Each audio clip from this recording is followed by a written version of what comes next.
Jessica Dennis-Capiraso, Susan Stipcianos, moderated by Samantha Tams.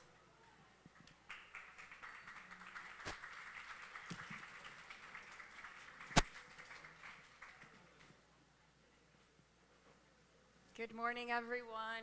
Thank you so much for joining us here today in a very, very special panel.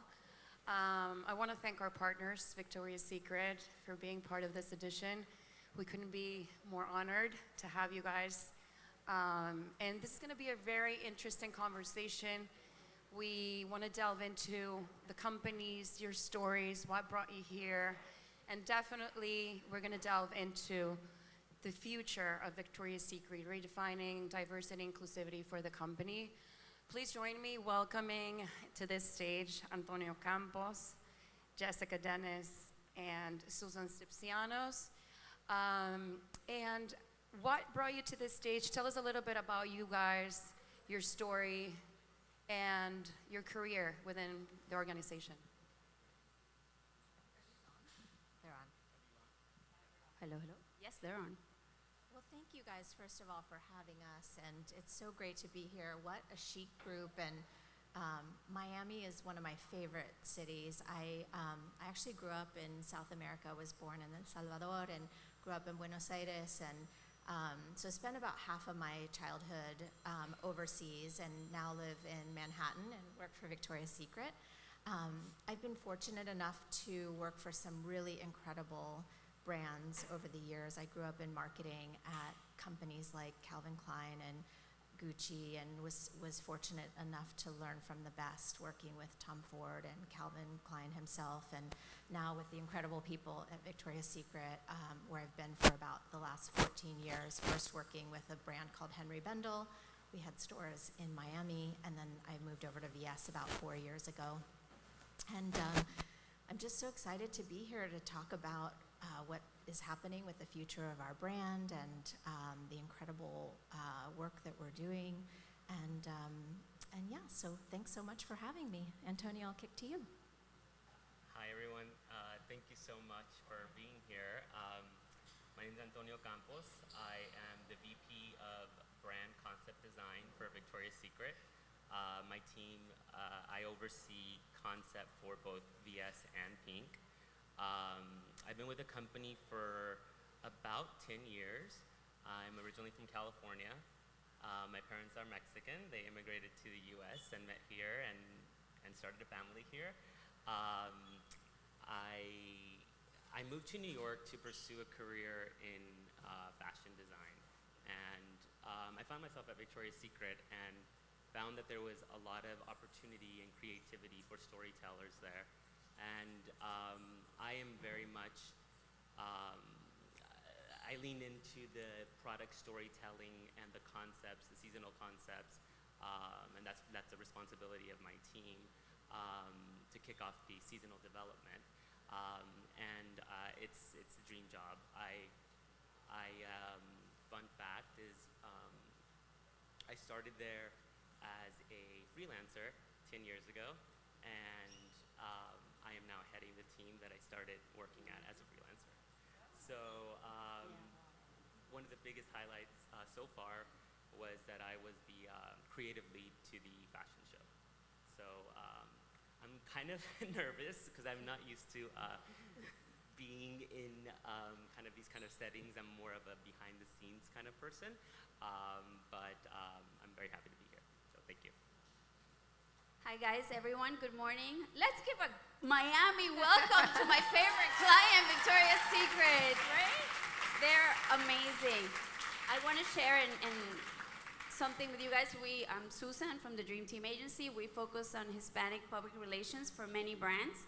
Luckily enough for Victoria's Secret, which next week is 14 years working for them. I think it says a lot when we're talking about the evolution of a brand, that they have believed in the Latino market and coming together to our community for 14 years. We have supported them with the public relations in the Hispanic media outlets, and for us it's an honor. We are so excited to be here, and please ask us questions, ask them questions, because we have amazing stories to share with you guys today. Thank you so much, guys. And also, do check out their activation at the pop-up, which is amazing. If you are heading after the final session today to the pop-up, they have an amazing activation there too. I want to start with you, Jessica. So when you hear redefining the future of fashion, what does that personally mean to you? And how is Victoria's Secret working towards this vision? Well, I think what makes fashion so fun is that you're constantly redefining what it means, right? I mean, if you think about the work that Antonio and his team do and what my team do in marketing is we're always looking for new ways to express the brand and the desires of the customer. And I think more than ever now, we are listening to the customers. We have so many different ways to hear from her with social and with our website with ratings and reviews and just getting into stores and talking to customers. So we're very keen to hear from her and give her what she wants. And I think redefining fashion also means ensuring that we have really broad perspectives at the table when we're talking about where we want to take the brand and the future of the brand. So I think that, as I said, fashion is always redefining itself, and it's reflective of the customers and the diverse audiences that we serve. Antonio, fashion is so closely identified with it's with personal identity. You define your own style, you define your own fashion. Is there a particular story of your memory and your career path that keeps influencing your work in the company? Yeah, thank you for that question. Absolutely. I mean, I think what I love about fashion is it's a way for individuality to be expressed, right? And I'm very inspired by women and the women in my family. So growing up, I'm very close to my mother, and I have 3 sisters, and my tias and my cousins, and all of the events that we had. We're very, very close family, and I remember just always kind of being mesmerized by the individuality of their personal styles. Some were more feminine, some more kind of a little bit more kind of tailored down, some a little bit sportier, and I love that storytelling that they individually had with their fashion. And I always followed my older sisters around. I would go to the mall. I remember walking into a Victoria's Secret with them, and then being like a little intimidated by like all the lingerie and stuff. But also, it was very personal for me because I grew up in a very supportive network of strong women, and they encouraged me to be creative and to lean into my skill set. And what I do for Victoria's Secret now, which is a company for women, by women, and allies of women, which is how I identify as how I connect to the brand. And I think of when I'm working on a seasonal concept or a story or a product positioning, I think about who the customer is. I think about the multifaceted nature of our customer. I think about her different experiences. What is she wearing this for? Where are they going? What is the end use? How does this help better her life? So to me, when I look back at my upbringing, it was, in a sense, a way of training myself for what I do now. So it is very personal. Fashion is very personal. I mean, I decided to invest in my career after a bachelor's degree to pursue an MFA in women's fashion design, specifically women's fashion design, because I am very inspired by women and all the strong women that are around my life. So. That's really nice. Was it Latino influenced? Yeah, it was. It's full of color and volumes.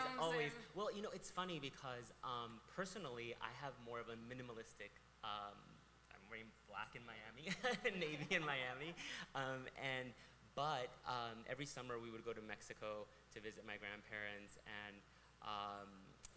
the colors of Mexico, the vibrancy, the storytelling, the layered approach to design has always been so inspiring for personally for me. Yeah. Definitely. I think the Latin America, and it's so, it's full of flavor, full of color, full of different. We've been saying this for the past 2 days. All Latin America is so different.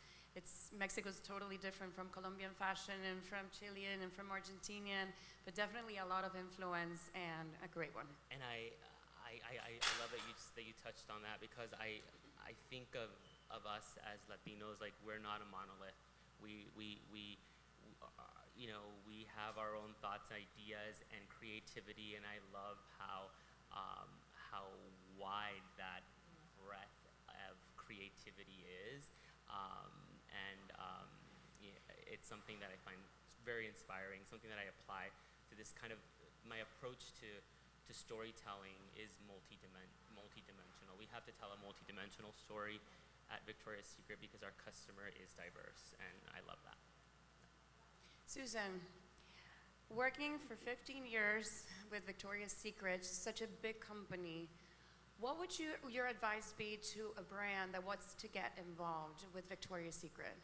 I think throughout the time and as evolution, as we all change, I think we've seen those changes, and I think it's really important for brands to be open, to listen to what other brands are doing with their community, their consumers in the cities. I think everyone, when they think of Miami, they think of all the Latinos coming from Latin America with their suitcases to fill them up with every fragrance at Victoria's Secret and every bra. And I think that's important because that's who we are. We want to put on things that make us feel fabulous, that empower us, whether it's the colors of the season, the colors of the city, and we do wear black, Antonio, in Miami. We do shiny but black. I think that it is important to open your eyes to see if you're going to produce something that is sold in a certain city or country. Learn about that city and be open and listen to your consumers, because that's the key to success. Definitely. I want to ask you all, obviously, Victoria's Secret has evolved over this past years to become a brand that celebrates and supports women actively, ensuring that they reflect their customer. How has this taken shape across all of your areas, from marketing to product to concept to creative and, of course, press? Yeah, I think, one of the things I'm most excited about and have sort of witnessed evolve is how many women are on our board. We have more women on our board than any other retail company out there, with about 89% of our board being female, which is pretty darn cool. So that's something I love to brag about. And we have a very diverse workforce as well, with about 60% of our customers being people of color. So I feel like that is, one of the things I'm most excited about. And then from a marketing perspective, it's just been, we've always celebrated people from different backgrounds, but we are much more intentional about it today than ever before, I feel. And it's making us better, and making sure that with our fashion show that customers were asking us to bring back, that we were really listening to the customer, that we were making sure the customers could see themselves on the runway and felt represented. We really did take seriously what people were asking us on our social channels about the talent they wanted to see in the fashion show, and also in our campaigns and in our influencer community. So we are always listening to the customer and making sure that we hear her and she feels heard and seen. Antonio?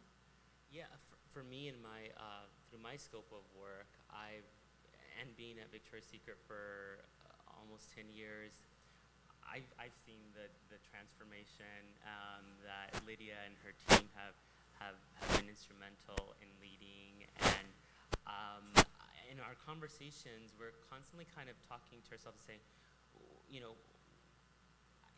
it's not about being inclusive in a performative way. It really isn't. It's authentic to our customer base. Our customer base is diverse. So I oversee, through my role, color, print, and graphics. And one thing we wanted to do was to ensure that we're offering when we're saying here are our shades of nude, that it's done appropriately and it's done in the right way and it reflects our diverse customer, our body of customers. So we did a lot of good work to land in a good place for our color palette and to always have these shades of nude that are key for women who are looking for those undergarments that match their skin tone. I also did a stint. I worked on the innovation team, and when I was on the innovation team, we're constantly looking for white space opportunities that are good for the business and that are good for the customer. And we identified that we weren't offering maternity bras. We weren't offering nursing bras. We weren't offering all of these kind of these undergarments, adaptive bras or panties, and so we worked on fixing that. And it was something that was good for the business and it was good for our customer, and I think it shows to our customer and that we are with her through every journey of her life. We don't just want to sell her Push-up bra. Push-up bra, or of course we have this really great at Victoria's Secret, this really great positioning where we are a really strong brand, but we're also in a sense a department store. We have different categories, different pillars of our brand that I think we're doing a better job of communicating to the customer that we have anything and everything that she's looking for. Yeah. Susan, how do you help Presswise to tell this story of how Victoria's Secret is totally redefining and being more inclusive and diverse? Well, I in their think software? whether it's small steps we have been able throughout the years, I think their consistency speaks for itself for so long, because I think many years ago many brands didn't have specific agencies for certain cultural groups, and Victoria's Secret did. So even though it started as a small scale project, we've been on board for a very long time. And I think something, Antonio, that's really nice that I think you were about to say, or you tried to say, which is that Victoria's Secret, even though it's a large company, it really is working with this amazing family group of women that make the best decisions for the entire team. So in my scope of work, when we present in media or when they're launching a brand, the team is really looking for not all, this is a really good tip for all the designers out there and business ladies, is you don't want to do it all. You want to focus on key things that amplify and make the best effort for what that particular activation is for. How can you maximize? So it's not about 10 interviews, it's about 2 key, and how do you maximize and make the splash that you want to make, because you also want to take care of the brand and maintain it as elevated. There could be 100 outlets out there, but maybe not all of them are appropriate for that particular launch or brand. Antonio, in your position as Vice President of Concept, how do you keep the pulse on the cultural zeitgeist of the moment, and how does it inform your process of work? That's a really great question. I'm very happy and very blessed to have a really great team, first of all. So it's, what we do is we dive deep into research. And when you think of trend and cultural zeitgeist, it has to be a deep understanding of what's happening in technology, what's happening in society, what's happening in politics, what's happening globally, what's happening in pop culture, what's happening in entertainment. Being aware that a year from now there will be a launch of said movie, right? Like we sweat all of those details, and then we look at them and we have deep conversations about what does this mean to our customer? What does it mean to culture? Where do we see the runway trends are taking us here? But it's not just that. How does that measure against this big kind of viral trend that went on social media? So it's an interesting exercise, and we do it every season, and we then triangulate all of that data and all of that research into we have a consumer insights team within Victoria's Secret that is amazing, and we have access obviously to a lot of our customers, information, data, meaning like, okay, she really loves this push-up is doing really well, or this Body by Victoria bra is doing really well in said color, it's selling. So we take all that information and we put it into our seasonal concepts. And part of the success of a seasonal concept for me is three steps. One is to inspire the designers. So we inspire the design teams to kind of lean into our trends, our story, our color palette, our patterns, our graphics, etc. And then two, we tell a multi-dimensional story, and that's because of all of the research that we do. It's not one note; it has to feed the entire breadth of the assortment. So from a casual bra to a glamorous bra to a slip to panties, etc., etc. And then three, it has to be actionable. If it was just a trend story or something beautiful to look at and it's not connected to the business, then it's just an art project. So understanding that it is, after all, a business. We have LYs, we want to grow, we want to continue to be at the forefront of the market. The actionable part is super important, and it all starts, I always look at everything as inverted pyramids. Everyone on my team or everyone around me always makes fun of me because I draw pyramids all the time. Okay. But I do see kind of like when you think of the cultural zeitgeist and what's happening and how things start to filter in, and how it's appropriate and applicable to Victoria's Secret or Pink. Yeah, that's kind of part of the process, and just always staying on to what's going on. It sounds like it's a lot of work, but it's actually very enjoyable. It's How far in advance do you do this? Before a collection launches? Yeah, so I just presented, my team and I just presented Holiday 25, the beginning of Holiday 25. Because we're talking so about a year out. Christmas Yeah. 25. Yeah. Oh, wow. Yeah. Okay. And we are already having conversations about spring from a high level perspective. Again, there's obviously like trend services like WGSN and McKinsey, if you want to look at like macro trends, and where is the consumer sentiment going? And again, that's why I think it's important to be very curious and stay connected with what's going on, globally, because all of those things start to filter down, and it's not just about what's happening on directional runway. That's kind of more, within the middle of the inverted pyramid, but yeah. And that applies to Pink and everything? Yeah. Oh, wow. Okay. Both brands. But yeah. certain products require a year out, right? Yeah. Because the more technical products require that. But you guys also, and we work very closely together, closer in to make sure that we're reacting to trends or new cultural things that are happening, because you can't predict everything a year out, right? Absolutely. I mean, when I think of TikTok trends, right? Yeah. Or this past summer, brat green, right, was everywhere. Gucci had that color on their runway. We had that color in our VSX Sport brand when we launched it in September, right?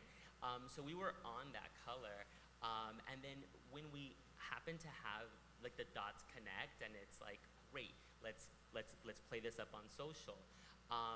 But social trends, TikTok trends, if you don't have the product and you kind of are trying to force it, that's never going to work.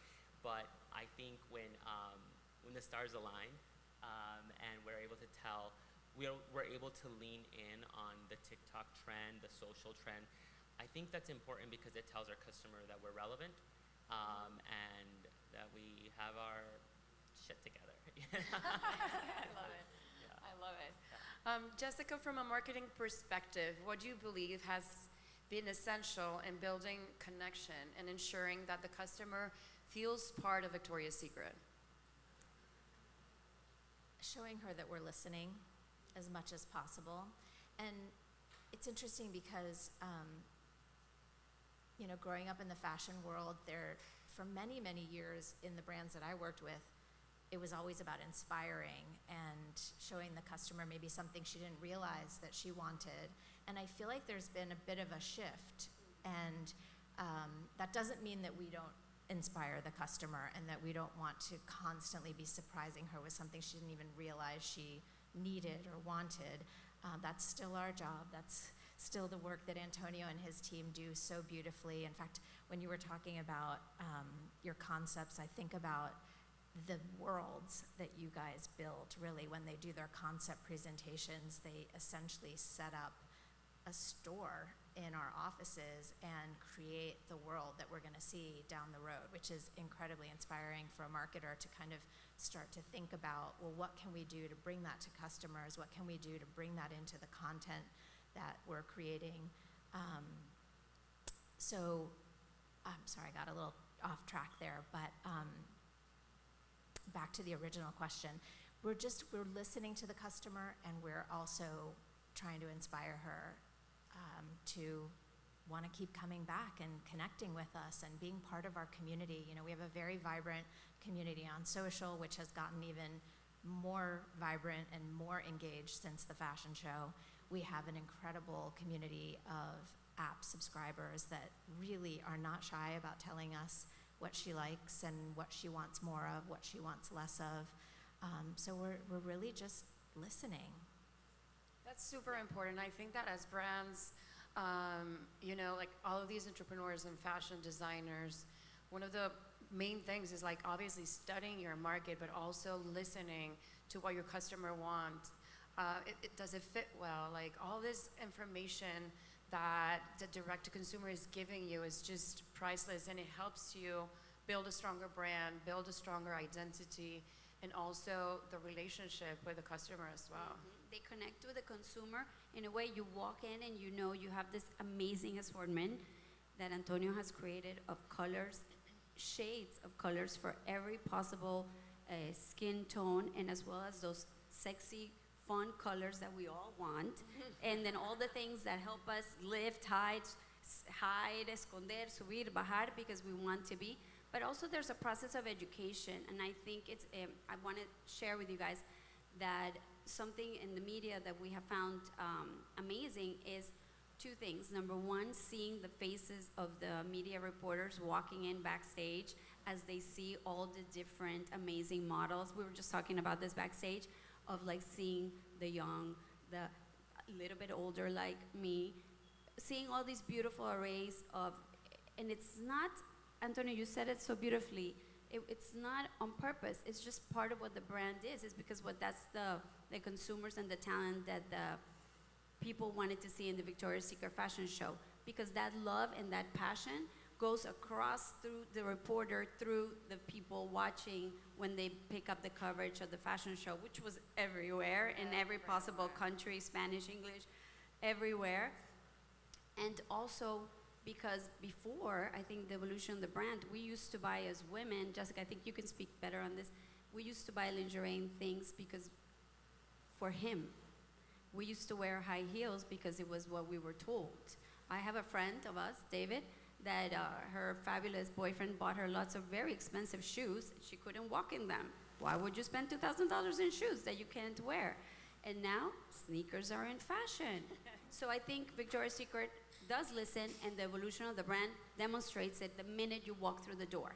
And the education is there as well. You ladies are not going to believe it, but I think 75, Antonio, 80% of the women here are wearing the wrong bra size, and we're wearing the bras the wrong way because we're not checking the adjusters, we're not putting them in the back.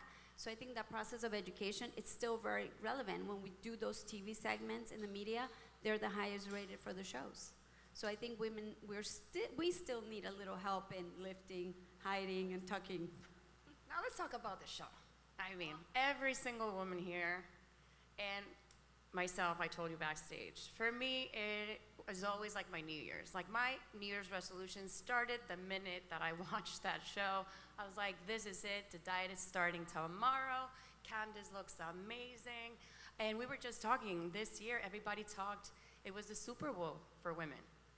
Tell me about you guys' inspiration, if you enjoyed coming back to the show, coming back with this diverse group of women. They all looked fabulous. What was your role in the fashion show, and how did you enjoy it?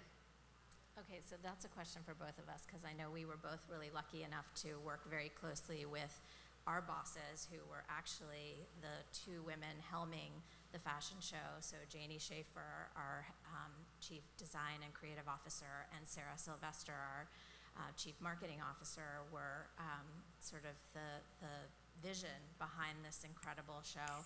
And honestly, it was an incredible experience.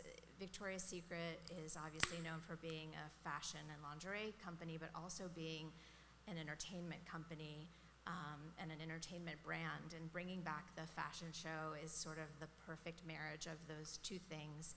And our customer wanted it back. She asked us to bring it back, and she wanted it to be more diverse than ever, and she wanted us to surprise and delight her with new things that maybe she had never seen before, and we did that. We had our first ever all-female lineup of musical guests, which brought down the house. It was honestly incredible, and yeah, just a really diverse cast of women walking in the show who are, each one of them are incredible brands unto themselves. They're not just incredibly talented models, but they, all have brands and businesses, and many of them families. And so they're just these incredibly inspiring women to see in the show and to be representing our brand, and to hear them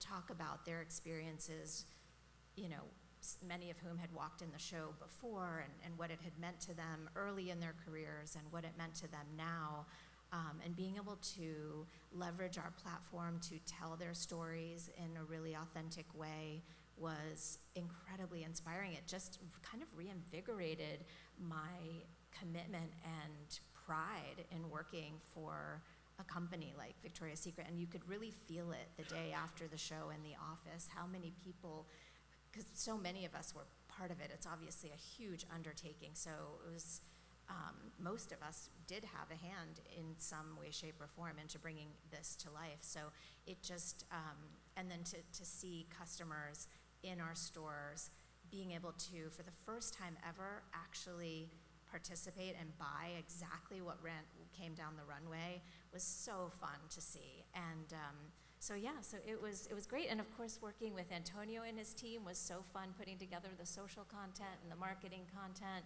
was a dream come true. Yeah. I mean, for me, I report into Janie Schaefer, who's our Chief Creative and Design Officer. And I remember, when was it? December of last year, we were kind of beginning to have conversations about if the show was to come back, what would it look like? And we wanted to hear from a customer. What does a customer want in a modern Victoria's Secret fashion show? So a lot of great conversations, a lot of collaborative work, and a big part that I worked on was concepting the sections of the show. So as Jessica said, we for the first time ever, we took our holiday commercial product and we embedded it into the show. We wanted the show to still have this storyline arc that builds and has excitement and has everything that the customers have always loved about the show, but through a future-forward, modern lens. So casting was different. Of course, we had some of the models that the customer loves, but also new faces and up-and-comers, ingenues, and I think that the age group, the size, the diversity that was represented on the runway was extremely powerful, beautiful, and hearing the testimony of hearing these women when they would come in for their fittings, it's amazing. I mean, some of these women walk for Yves Saint Laurent, the best models and brands in the world, and they come in and there's such magic at the Victoria's Secret kind of offices. They see the wings, they see the glitz and the glamour, and everyone just kind of gets giddy. And I remember Ashley Graham, just her presence, her confidence. She's never walked the Victoria's Secret fashion show. We were so excited to have her. We were so excited to work with her, and she rocked it. I mean, Kate Moss never walked the Victoria's Secret fashion show. She did everything. Carla Bruni as well. So just having these women represent the future of the brand and participate and collaborate with us was tremendous. And the sisterhood too, Yeah. right? Like, Yeah, I know absolutely. you did the fittings and you were Absolutely. backstage, but can you talk a little bit? Sorry, now I've become the interviewer, but No, I definitely. No, we were all so curious. I mean, we're just like so thirsty for that show. Please tell us more gossip. I mean, so there was 5 sections of the show. The first section was Modern Heritage, which was a celebration of our brand iconography. The second section we called Twinkle, which was all the glitz and the bling and the frilliness of our holiday collection. The third section was called Heroes, and that was really highlighting the strength of our VSX, which is our sport brand, but also the unique positioning of our sport brand, which is where sexy meets performance. And then the fourth section of the show was Atelier. This was like craftsmanship at its most beautiful, elevated form. And the fifth section was Unwrap the Magic, which is essentially holiday, and that's, and the sisterhood, it definitely was there. I mean, these women work alongside each other. Some of them see each other at fashion weeks for like a little bit, but they don't really interact. And at the Victoria's Secret fashion show, seeing Tyra give advice to Bella Hadid, and there was a model who was just in awe of seeing another model, and then there is definitely this sisterhood of passing this wisdom down, talking about their experiences, and it was beautiful to see. Yeah. And then themselves also backstage, the rows and rows of hair and makeup, and all of them sitting there in their bras and just getting ready. And as the media is coming through, because that's our job to kind of pass them through to interview, to see how down to earth they all are, how happy they all are to be there, that magic of that sparkle of them, to also themselves remembering when they started and sharing. And that was amazing. And yeah, Ashley was right in the corner of an aisle and telling everybody, like, I'm here, this is my first show, ready to go. And the magic of seeing all these women celebrate together, feeling confident in their bodies, ready to rock the world in front of live television, cameras, internet, social media, it must be like super scary. I love the Adriana moment. It was such a great moment just to see when she went into this ad, like in the campaign that she says, I'm going home after, because after being, criticized so much about putting on weight and her face and all this, honestly, she's rocking this moment and saying like, I'm here. Yeah. It was amazing, by the way. It was amazing. Working in conjunction with Jess's team, we created a dossier to keep us, just basically a journal to keep us tracking to all of these moments, because there's so many storytelling opportunities and working on something like that, and we wanted to share as much with our audience and our customers as possible.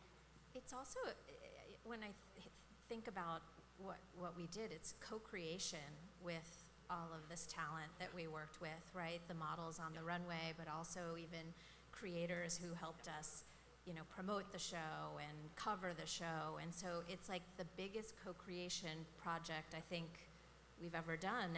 And we look forward to, hopefully doing many more like that, because I mean, when we talk about community, it's like, and being able to create sort of connection and credibility within communities, like this huge community of women, as you said, Victoria's Secret women were calling it a women's Super Bowl. Like, that was just like a career high for all of us. Definitely.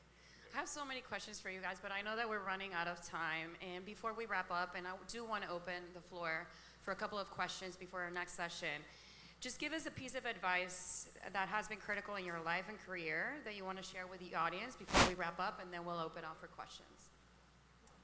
I would say to stay curious and keep that entrepreneurial spirit. I feel like I am where I am because I worked hard at it. I kind of carved a path for myself. Like I said, I started at Victoria's Secret as a freelancer with a graduate degree, and I was gluing stones on pieces of fabric because no job is too small, and I kind of invented a word for myself at Victoria's Secret that's intrapreneurial. Like I could be entrepreneurial within this organization and find opportunities and collaborate with people. So staying curious and entrepreneurial is my advice. Yeah.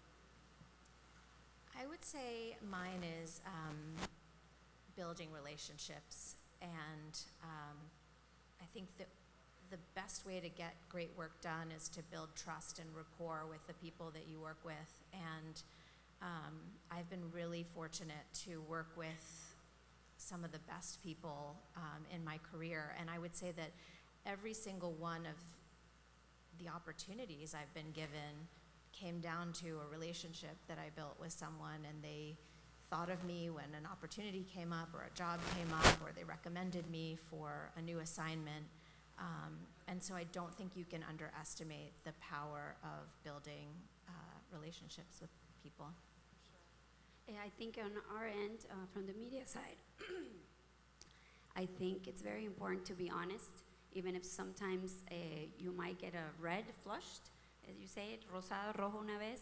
It's very important to be honest and advocate for your media in a process of education, not taking those things personal. In my job, when we work with Angulo clients, we have to advocate for our media and explanations. It's not just, oh, here's 10 media outlets. No, you have to explain why that outlet is important, because it's broadcasted on a national level, because the reporter, you have a relationship with that reporter and you trust them and you know that they're going to do or represent that brand in the right and proper way.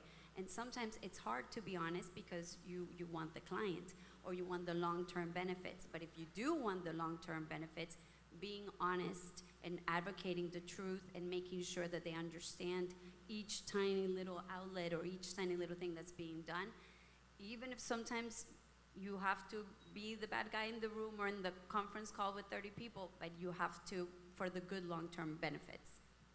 Those are great advices, guys. I do want to open for a couple of questions. If we have a microphone over here, please. Over there. This one. Hi, good afternoon. It is very joyful to be here today learning from you.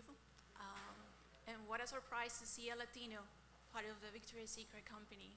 And we see more and more the Latinas who are spicing up the world. How important is for Victoria's Secret to bring on board the new emerging Latin America designers into the stores? And like, what is the secret to keep our heritage with Victoria's Secret? Sure. Yeah, it is. I mean, definitely spicing up the fashion world, and we love that. And we see that in our stores and in our associates in the office. I think I can say that we've got an exciting announcement, not ready to make yet, but stay tuned, follow us in 2025 about an accelerator program. We also do carry other brands at victoriasecret.com on our site. So we are open and, would love to hear from you guys, and please get in touch. Questions in the back?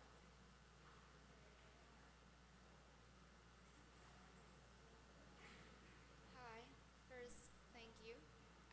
I know we all are very grateful to be able to receive all of your knowledge.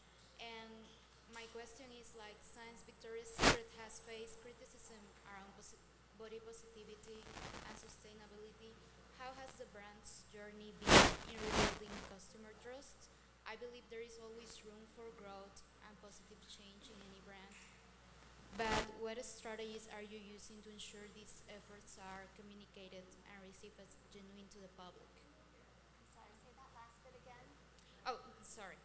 Since Victoria's Secret has faced criticism around body positivity and sustainability, how has the brand's journey been in rebuilding customer trust? I believe there is always room for growth and positivity change in any brand, but what strategies are you using to ensure these efforts are communicated and received as genuine to the public? As genuine to the public. Yes. Yeah. I think, as I mentioned, it really is getting out and talking to customers, listening to customers, and acknowledging when our customers say, hey, you didn't get this right, what are you going to do about it? We say, hey, we heard you, here's what we did about it. So hopefully you're seeing that in our marketing and in our stores, and acknowledging that we're very much focused on our present and our future, and always really having a growth mindset and learning from everything we do and improving upon it. So really, sort of having that humility. We're a big brand, we're the market share leader, but we know that we have a responsibility and to really support and listen to our customers, and we're very committed to that, as are all of our leaders within the organization, which is what makes us want to work there. I could add a little bit to that. Perspective in our pipeline, our raw materials, our that we source, we try to do as best practices as we can. We have to be, true to the product as well. We want to deliver a quality product to our customer. It has to perform, but on the pink side, I think historically the brand has done an incredible job of ensuring that a lot of the raw materials have sustainability qualities. So it's something that's in the forefront. I think it's a consistent, always on, and mining for better ideas. Yeah. One last question.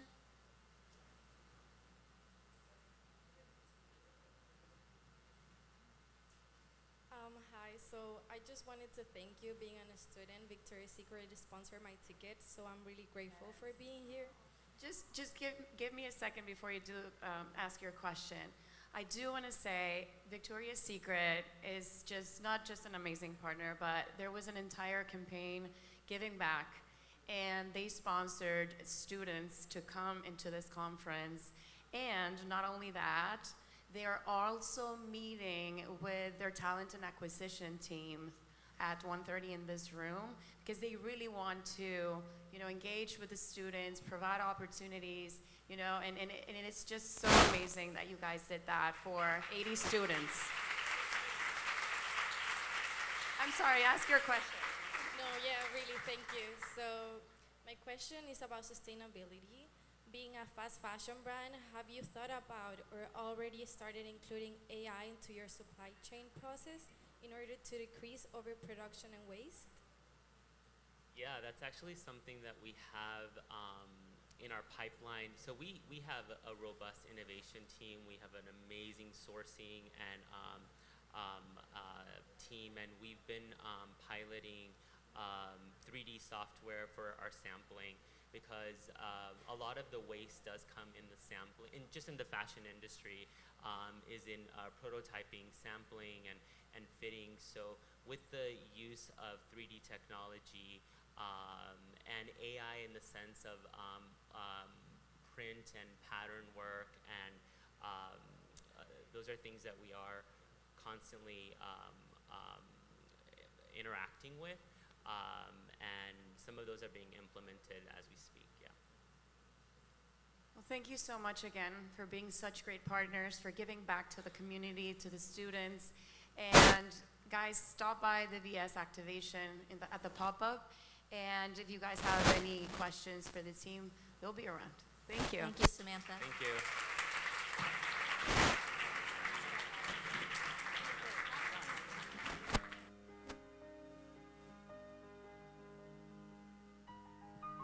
Please do not.